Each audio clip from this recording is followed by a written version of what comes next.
लग्नाचे दागिने म्हणजे श्रीमंत पेशवाई दागिने. नाशिकचे सुप्रसिद्ध सराफ मयूर अलंकार सराफ.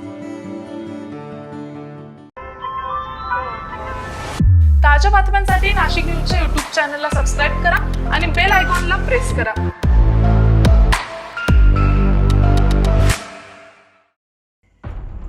नाशिकमधून मोठी ब्रेकिंग न्यूज समोर येते. म्हाडा भूखंड घोटाळा प्रकरणात नाशिक पोलिसांची आतापर्यंतची सर्वात मोठी कारवाई समोर आली आहे. नायब तहसीलदार नितीन पाटील यांना क्राईम ब्रँचनं अटक केली आहे. नाशिकमध्ये गाजत असलेल्या म्हाडा भूखंड घोटाळा प्रकरणात पोलिसांनी मोठी कारवाई करत नायब तहसीलदार प्रशासन नितीन पाटील यांना अटक केली आहे. क्राईम ब्रँचच्या पथकानं नितीन पाटील यांना नाशिकच्या गंगापूर रोड येथील त्यांच्या निवासस्थानातून ताब्यात घेत अटक केली आहे.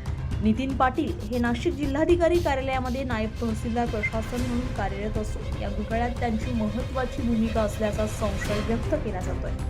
तपासादरम्यान धक्कादायक माहिती समोर आली आहे. तर एकूण 49 प्रकरणांपैकी तब्बल 31 प्रकरणांमध्ये बनावट कागदपत्रांमध्ये फेरफार करून नोंदी करण्यात आल्याचा निष्पन्न झालाय. या संपूर्ण प्रकरणामुळे महसूल विभागात मोठी खळबळ उडाली आहे. या घोटाळ्याची व्याप्तीही आणखी वाढण्याची शक्यता वर्तवली जाते. दरम्यान अटक केल्यानंतर नितीन पाटील यांना न्यायालयात हजर करण्यात आलं असता न्यायालयानं त्यांना 3 दिवसांची पोलीस कोठडी सुनावली आहे.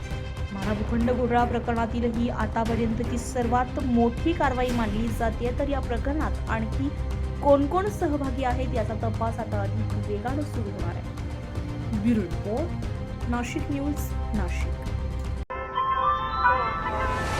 ताज्या बातम्यांसाठी नाशिक न्यूजच्या YouTube चॅनलला सबस्क्राईब करा आणि बेल आयकॉनला प्रेस करा.